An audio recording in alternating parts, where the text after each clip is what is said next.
வாழ்க குருவே துணை குரு அடி போற்றி. இப்போ பார்த்தீங்கன்னா 2025 தமிழ் வருட பிறப்பில் பார்த்தீங்கன்னா 12வது மாதம் கடைசி மாதமான பங்குனி மாதத்திற்கு என்ன விதமான பலாபலன்கள் ஒவ்வொரு ராசிக்கும் இருக்குது அப்படிங்கிறத நம்ம விரிவாக தெளிவாக பார்க்க இருக்கிறோம். அந்த வகையில் பங்குனி மாதம் அப்படின்னு எடுத்துக்கிட்டோம்னா பங்குனி உத்திரம் அப்படிங்கிறது மிக சிறப்புமிக்க பண்டிகையாக இருக்குது. அது மட்டும் இல்லாமல் இந்த பங்குனி மாதத்தில் 7 சுப முகூர்த்தங்கள் வருது. பங்குனி மாதத்தில் தான் பார்த்தீங்கன்னா கிராமப்புற திருவிழாக்கள் தொடங்கக்கூடிய ஒரு காலகட்டமாக இருக்குது. இந்த பங்குனி மாதத்தில் சூரிய பகவான் பார்த்தீங்கன்னா காலச்சக்கரத்தின் 12வது ராசியான மீனம் ராசியில் அமர்ந்து அருள்பளிக்கக்கூடிய ஒரு அற்புதமான மாதமாக இந்த மாதம் இருக்குது. இந்த மாதத்தை பொறுத்த வகையில் பல்வேறு விதமான சிறப்பு பண்டிகைகள் இருந்தாலும் திருவிழாக்களும் திருமணங்களும் அதிகமாக நடக்கக்கூடிய ஒரு மாதமாக இந்த பங்குனி மாதம் அப்படிங்கிறது அமைஞ்சிருக்கு. நேயர்கள் அனைவருக்கும் இந்த பங்குனி மாதத்தில் ஒவ்வொரு ராசிக்கும் எப்படி இருக்கும், என்னென்ன விசேஷங்கள் இருக்குது, என்ன செய்யலாம் என்ன செய்யக்கூடாது, என்ன விதமான வழிபாடுகள் செய்யலாம் அப்படிங்கிறதை பற்றியும் என்னென்ன முயற்சிகள் கை கொடுக்கும் அப்படிங்கிற பற்றியும் முழுமையாக தெளிவாக நம்ம பார்க்க இருக்கிறோம். நம்ம வீடியோவை தொடர்ச்சியாக நீங்கள் முழுமையாக பாருங்கள். இப்போ உங்களுடைய ராசிக்கு எப்படி இருக்கு அப்படிங்கிறத இப்போ பார்க்கலாம். மிதுன ராசி காலச்சக்கரத்தின் 3வது ராசியான மிதுன ராசி புதன் பகவான் ஆதிக்கம் பெருமாளோட அம்சம் கொண்டவர்களாக இருக்கக்கூடிய உங்களுக்கு இந்த காலகட்டத்தில் இந்த பங்குனி மாதம் அப்படிங்கிறது எப்படி இருக்க போகுது அப்படிங்கிறத பார்க்குறோம். பங்குனி மாதம் அப்படின்னு எடுத்துக்கிட்டோம்னாலே பார்த்தீங்கன்னா பல்வேறு விதமான விசேஷ தினங்கள் கொண்ட மாதமாக இருக்குது. மிதுன ராசியை பொறுத்த வகையிலே நம்ம நிறைய ஜாதகங்களை நிறைய பார்த்துருக்கோம். அது மட்டும் இல்லாமல் மிதுன ராசியை பொறுத்த வகையில் வேலை தொழில் வருமானம் அப்படிங்கிறது செட்டே ஆகாமல் ரொம்ப நாளாக போய்கிட்டு இருந்துச்சு. வேலை இல்லை, சில பேருக்கு வேலை சார்ந்த முயற்சிகளில் வேலை இல்லை, வருமானம் இல்லை, சில பேருக்கு ரிலேஷன்ஷிப்பு குடும்ப உறவுகளில் சட்ட சிக்கல் பிரச்சனை, மன உளைச்சல், ஆமாம் இடம் சார்ந்த பிரச்சனைகள், ஆமாம் சகோதர வழிகளில் பிரச்சனைகள், அதுலேயும் அதிகமாக கணவன் மனைவி பிரச்சனையும் வருமானம் வர்றதுலையும் பிரச்சனை. இது 2 தான் ரொம்ப சிக்கலாக உள்ளது மிதுன ராசியை பொறுத்த வகையில். ஆமாம் இதெல்லாம் இந்த மாதத்தில் ஒரு தீர்வாகுமா, சரியாகுமா, வாய்ப்பு இருக்கா அப்படின்னு பார்க்குறோம். அந்த வகையில் பார்க்கையில் மிதுன ராசி அப்படின்னு எடுத்துக்கிட்டோம்னா எதையுமே ஒரு அறிவுபூர்வமாக அணுகக்கூடிய ஒரு அமைப்பு இருக்குது. சிந்தனை ஆற்றல் நிறையா இருக்குது. சிந்திச்சு செயல்படணுங்கிற அமைப்பெல்லாம் இருக்குது. ஆனால் என்ன ஒரு அமைப்புனா இந்த காலத்தை கணிக்க தெரியுது. என்ன நல்லா இருக்குது, இந்த காலகட்டத்தில் எந்த தொழில் செய்யலாம், எது நல்லா இருக்குது அப்படிங்கிறது கேரக்டர் வைஸ் அனலைசிஸு. அது மட்டும் இல்லாமல் எல்லா விதமான அறிவும் பொருந்திய குணம் இருக்குது. அதை வெளிப்படுத்தக்கூடிய குணமும் இருக்குது. ஆனால் அதை வருமானத்திற்குள்ள கொண்டு வர்ற அமைப்பு அப்படிங்கிறது மட்டும்தான் நமக்கு சிக்கலாகுது. அதுக்கு என்ன காரணம் அப்படின்னா நம்மளை பொறுத்த வகையில் ஆசைகள் நிறையா இருக்குது. ஆனால் ஆசைகளை அடையக்கூடிய வழிகளில் நம்ம இறங்கி ஒர்க் பண்ணுறது அப்படிங்கிறது தான் பத்தாமல் இருக்குது. திட்டம்லாம் கரெக்டாக இருக்குது, அருமையாக திட்டம் போடுறோம். ஆனால் திட்டத்தின் வழி செயல்படுறதில்ல அப்படிங்கிறது தான் விஷயமா இருக்குது. அதுக்கு என்ன காரணம்னா நம்ம அறிவுக்கு பொருந்தாத இடத்துல நம்ம போய் பொருந்திக்கிறது அப்படிங்கிறதுனால வரக்கூடிய சிக்கலாக இருக்குது. சரி, ஓகே, இவ்வளவு இருந்தாலும் இந்த மாதம் எப்படி இருக்குது அப்படின்னு பார்க்குறோம். இந்த மாதத்தை பொறுத்த வகையில் உங்களை பொறுத்தவரை ராசிநாதன் 10ஆம் இடத்துல, ஆமாம் 10ஆம் இடத்துல நிறைய கிரகங்கள் ஆக்குப்பை பண்ணியிருக்கு இந்த மாதம். ராகு, சுக்கிரன், அப்புறம் சூரியன். சுக்கிரன் வேற உச்ச பலம், 5 உங்கள் ராசிக்கு 5 உச்ச பலத்தில் இருக்கிறார். புதன், சூரியன், சுக்கிரன் முக்கூட்டு கிரகங்கள் அனைத்தும் அங்கே இருக்குது. ஆமாம் அது மட்டும் இல்லாமல் புத ஆதித்யம் யோகம் ஏற்பட்டிருக்கு, சரஸ்வதி யோகம் ஏற்பட்டிருக்கு. அதே போல் ராகு 10ஆம் இடத்துல ஒரு பாவியாவது இருக்கணும்.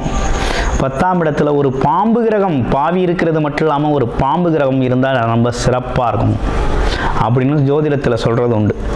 அந்த வகையில் இந்த பங்குனி மாதத்தில் 10ஆம் இடத்துல பாம்பு கிரகத்தோடு சேர்ந்து உங்கள் ராசிநாதனும் சேர்ந்துருக்கிறாரு. அது மட்டும் இல்லாமல் பாக்யாதிபதி அதிர்ஷ்டத்தை தரக்கூடிய சுக்கிரனும் சேர்ந்திருக்கிறாரு. முயற்சி அதிபதினு சொல்லக்கூடிய தைரியம், வீரியம், வெற்றி வாகை சூடக்கூடிய சூரியனும் சேர்ந்திருக்கார். ஒளி கிரகமும் சேர்ந்திருக்குது. ரொம்ப அற்புதமான அமைப்பு ஏற்பட்டிருக்குங்க இந்த பங்குனி மாதத்தில். இந்த மாதத்தில் உங்களோட முயற்சிகள் அனைத்துமே ஜெயிக்க போகிறீங்க. தைரியம், தன்னம்பிக்கை, துணிச்சல், எதுலையும் இறங்கி பார்த்துடலாம் அப்படிங்கிற ஒரு தைரியம் வந்துடும். என்ன தொழில் தானே செஞ்சு பார்த்துருவோம் அப்படிங்கிற முயற்சி வந்துடும். பதவி தானே போட்டு பார்த்துருவோம் அப்படிங்கிற மாதிரி இருக்கும். அந்த மாதிரி நீங்கள் என்னென்னா உங்கள் முயற்சிகளில் வெற்றி அடையக்கூடிய ஒரு நல்ல மாதமாக இந்த மாதம் அப்படிங்கிறது அமைஞ்சிருக்கு. அது மட்டும் இல்லைங்க, அரசு சம்பந்தப்பட்ட ஆதாயம் கிடைக்கக்கூடிய மாதம். கவர்மெண்ட் செக்டார் துறைகளில் வேலை பார்க்குறீங்கன்னா இந்த காலகட்டத்தில் பதவி உயர்வு அப்படிங்கிறது கண்டிப்பாக உண்டு. உங்களுக்கு ஒரு புகழ், மரியாதை, கௌரவம், அந்தஸ்து தரக்கூடிய வகையில் இன்னும் நல்ல சிறப்புகள் நடக்கக்கூடிய ஒரு அமைப்பு இருக்குது. உங்கள் வேலைக்கான அங்கீகாரம், உங்களுக்கான அங்கீகாரம்லாம் உண்டு. அடுத்து ராசிநாதனும் 4 குடையவரும் 10ஆம் இடத்துல இருந்தால் என்ன நடக்கும்? ஆமாம், இடமாற்றம், ஊர் மாற்றம் பற்றி சிந்திக்கிறீங்க. ஒரு டிரான்ஸ்ஃபர், வேலை பார்க்குறேன், ஒரு டிரான்ஸ்ஃபர் வேணும் அப்படின்னு சிந்திக்கிறீங்கன்னா தாராளமாக ஒரு பதவி உயர்வோட ஒரு டிரான்ஸ்ஃபர் கிடைக்கும்.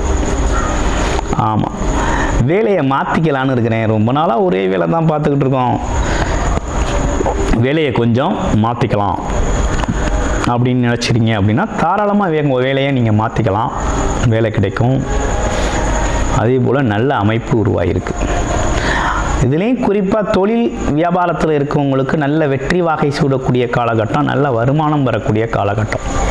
பங்குனி மாதத்தில் நல்ல வருமானத்தை எதிர்பார்க்கலாம். வேலை தொழில் செய்கிறவங்க, கமிஷன் தொழில் செய்கிறவங்க ரொம்ப டாப்பாக இருக்குது, சூப்பராக இருக்குது. ஒரு பொருளை வாங்கி விற்கி வைக்கக்கூடிய அமைப்பில் இருக்கக்கூடிய அனைவருக்குமே ரொம்ப நல்லா இருக்குது. அது மட்டும் இல்லாமல் சொந்த தொழில் செய்கிற எல்லாருக்குமே இந்த தொழிலில் இப்போ தான் ஒரு நல்ல முன்னேற்றம் ஏற்படும். குலதெய்வ அருள் கிடைக்கிது. பாக்கியாதிபதி, அதிர்ஷ்டாதிபதியும் சேர்ந்து இருக்கிறாரு. பாம்பு கிரகத்தோடு சேர்ந்து இருந்தால் அதோட தன்மை அதிகரிக்கும். அப்போ பொருள் வரவு, பண வரவு அப்படிங்கிறது அதிகரிக்கும். ஆமாம், நீண்ட நாள் கஷ்டங்களுக்கெல்லாம் தீர்வு கிடைக்கும். ஆமாம், நமக்கு என்ன, நம்மளோட வாழ்க்கைப்படி நமக்கு என்ன கிடைக்கணுமோ, நம்ம பிறப்பு ஜாதகத்தைப்படி என்ன யோகமோ, என்ன கிடைக்கணுமோ, என்ன மாதிரி நமக்கு அதிர்ஷ்டம் இருக்குதோ அவை அனைத்தும் இந்த காலகட்டத்தில் நிறைவேறும். கிடைக்கக்கூடிய அமைப்பு இருக்குது. நல்ல கிரக ஒற்றுமை, கிரக சேர்க்கை அப்படிங்கிறது அமைஞ்சிருக்குது. குழந்தைங்களுக்கு படிப்பு, கல்வி இதெல்லாம் ரொம்ப நல்லா இருக்குது. வெளிநாடு, வெளியூர் சென்று படிக்கக்கூடிய ஒரு அமைப்பெல்லாம் இருக்குது. வெளிநாடு, வெளியூர் போய் வேலை பார்க்கக்கூடிய அமைப்பு இருக்குது. இடமாற்றத்துடன் கூடிய சில மாற்றத்துடன் கூடிய முன்னேற்றமும் இருக்குது. பல்வேறு விதமான வாய்ப்புகள் உங்களுக்கு நல்லா இருக்குது அப்படிங்கிறது மாதிரி தான் இருக்குது. இதுலேயும் பார்த்தீங்கன்னா தொழில்காரகன்னு சொல்லக்கூடிய சனி பகவான் பார்த்தீங்கன்னா 9ஆம் இடத்துல பாக்கியாதிபதி ஆட்சி பெற்று இருக்கிறாரு. அப்போ தொழிலால் உங்களுக்கு பெரிய சிரமம் இல்லை, தொழிலுக்கு தடை எதுவும் இல்லை. ஆமாம், எந்த தடையும் இல்லை. பாக்கியஸ்தானத்தில் இருக்கக்கூடிய சனி பகவான் பாக்கியஸ்தானத்தில் ஆட்சி பலம் பெற்று இருக்கிறதுனால ஒன்றும் பெரிய பிரச்சனை ஒன்றும் இல்லை. அவரோட பார்வையும் பார்த்தீங்கன்னா 11ஆம் இடத்துல தான் விழுவுது, லாபஸ்தானத்தில் தான் வருது. 11 குடையவன் 5ல் இருக்கிறாரு. உங்கள் ராசிக்கு ராசியே அமர்ந்திருக்கக்கூடிய ஒரு அமைப்பு. 6-11 குடையவன் ராசியில் அமர்ந்திருந்தால் என்ன ஆகும்? வேலை தொழில் மூலமாக நல்ல வருமானம் வரும், லாபம் வரும், முன்னேற்றம் கிடைக்கும். ஆமாம், நினைச்சது எண்ணங்கள் நிறைவேறும், ஆசைகள் நிறைவேறும். நல்ல அமைப்பு உருவாயிருக்கு. கிட்டத்தட்ட உங்களை பொறுத்த வகையில் இந்த பங்குனி மாதம் அப்படிங்கிறது தொழில், வேலை, வருமானத்தில், வியாபாரத்தில் முன்னேற்றம் தரக்கூடிய மாதமாக அமைஞ்சிருக்கு. நல்ல வருமானம் வரக்கூடிய மாதமாக அமைஞ்சிருக்கு. குழந்தைகளாக இருந்தால் நல்ல படிப்பு வரக்கூடிய வகையில் அமைஞ்சிருக்கு. புது முதலீடுகள் செய்யக்கூடிய வகையில் இருக்குது. ஆமாம், புது முயற்சிகள் அனைத்தும் கை கொடுக்கும் வகையில் இருக்கும். மனசில் தைரியம், தன்னம்பிக்கை அதிகரிக்க போகுது. வேலை, தொழில் சார்ந்த எண்ணங்கள் மேலோங்கக்கூடிய ஒரு காலகட்டம். கிட்டத்தட்ட உங்களுக்கு எந்த பாதிப்பும் இல்லாத சூழ்நிலையில் இருக்குது. இதில் என்னென்னா குரு பகவான் மட்டும்தான் 7-10 கூடையவன் தான் 12ஆம் இடத்தில் அமர்ந்திருக்கிறதுனால என்ன நடக்கும்னா, இந்த பார்ட்னர்ஷிப் தொழில்களுக்காக முதலீடு செய்கிறது, இல்லைன்னா மனைவி கணவரையே பார்ட்னராக வச்சு ஒர்க் பண்ணுறது, புதுசாக ஒரு தொழில் ஸ்டார்ட் பண்ணிக்கிறது. அதே போல் 10ஆம் இடத்துக்கு தொழில் முதலீடு செய்கிறது, புது தொழிலை தொடங்குறது, தெரிஞ்ச தொழிலோ தெரியாத தொழிலோ தொடங்குறது, முதலீடு செய்கிறது, அதன் மூலமாக பெரும் வருமானத்தை ஈட்டணும்னு நினைக்கிறது, திட்டம் செய்கிறது. இப்படிப்பட்ட விஷயங்கள்லாம் ரொம்ப நல்லா இருக்குது. ஸோ பணத்தை பொறுத்த வகையில் கவலை இல்லை. பணம் உங்களை தேடி வருது. கேட்ட இடத்துல கடன் கிடைக்கிது. ஆமாம், அதெல்லாம் இருக்குது. இதில் ஒரு முக்கியமான விஷயம் என்னென்னா, எந்த இடத்துலையும் கௌரவம் அந்தஸ்து அப்படிங்கிற ஒரு விஷயம்லாம் வந்து இந்த காலகட்டத்தில் எதிர்பார்க்க வேண்டாம். ரொம்ப மதிப்பு மரியாதை எதிர்பார்த்து செயல்பட வேண்டாம். அதெல்லாம் காலத்தால் கிடைக்கும் உங்களுக்கு. இப்போ அதற்கான வாய்ப்புகள் கொஞ்சம் கம்மியாகவே இருக்குது. ஓகேங்களா? கிட்டத்தட்ட இந்த பங்குனி மாதம் அப்படிங்கிறது ரொம்ப சிறப்பான மாதமாகத்தான் அமைஞ்சிருக்கு. அடுத்து மிருகசீடம், திருவாதிரை, புனர்பூசம். மிருகசீடம் கோபம் இருக்க இடத்துல தான் குணம் இருக்கும் அப்படிங்கிறது மாதிரி வேகமாக செயல்படக்கூடிய அமைப்பு இருக்குது. தன்னை நம்பி வந்தவங்களை ஏமாற்ற மாட்டானுங்க. அது மட்டும் இல்லாமல் ஒரு நேர்த்தியாக செயல்படக்கூடிய ஒரு அமைப்பு, எதையும் உண்மை நேர்மையாக பேசக்கூடிய ஒரு தன்மை உண்டு. காரிய வெற்றி செய்யக்கூடியவங்க. அடுத்து திருவாதிரை நட்சத்திரம், தொழில் வேலை வாய்ப்புகள் ரொம்ப அருமையாக கொடுக்கக்கூடிய காலகட்டம். பல்வேறு விதமான தொழில் வாய்ப்பு, வேலை வாய்ப்புகள் ரொம்ப சிறப்பாக அமையும். பதவி உயர்வு கிடைக்கும். ஆமாம், பட்டம் பதவிகள் தேடி வரும். ஆமாம், நல்ல ஒரு அமைப்பான ஒரு விஷயந்தான். நல்ல காலம்தான் உங்களுக்கு. அடுத்து புனர்பூசம். புனர்பூசம் எப்படி இருக்குது? புனர்பூசத்தை பொறுத்தவரையில் மதிப்பு மரியாதை எதிர்பார்க்கக்கூடிய ஒரு அமைப்பு இருக்குது. கொஞ்சம் ஸ்லோவாக ஒர்க் பண்ணாலும் காலத்தால் கரை சேரக்கூடியவர்களாக இருக்கிறீங்க. ஆமாம், உங்களை பொறுத்த வகையில் ஆமாம், கல்வி மற்றும் தொழில் சார்ந்த விஷயங்கள், ஆமாம், எதற்காக முதலீடு செய்கிறதா இருந்தாலும் சரி, வெளிநாடு போகிறதா இருந்தாலும் சரி, ரொம்ப அருமையாக இருக்குது. அதுவும் படிப்புக்காக வெளிநாடு போகிறது அப்படிங்கிறது ரொம்ப சூப்பராக இருக்குது.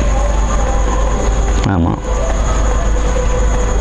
கிட்டத்தட்ட வருமானம் சம்மந்தப்பட்டு, தொழில் சம்மந்தப்பட்டு, வேலை சம்மந்தப்பட்டு வெளிநாடு யோகம் அப்படிங்கிறது அமையுது. கிட்டத்தட்ட உங்களை பொறுத்த வகையில் இந்த பங்குனி மாதம் அப்படிங்கிறது இப்பேற்பட்ட பலன்களோடு அமைஞ்சிருக்கு. நீங்கள் வழிபாடு அப்படிங்கிறது புதன்கிழமைகளில் பெருமாள் வழிபாடு அப்படிங்கிறத தொடர்ச்சியாக செஞ்சுக்கிட்டு வாங்க. காயத்ரி மந்திரம் ஜெபம் பண்ணுங்கள். நன்றி, வணக்கம், வாழ்த்துக்கள்.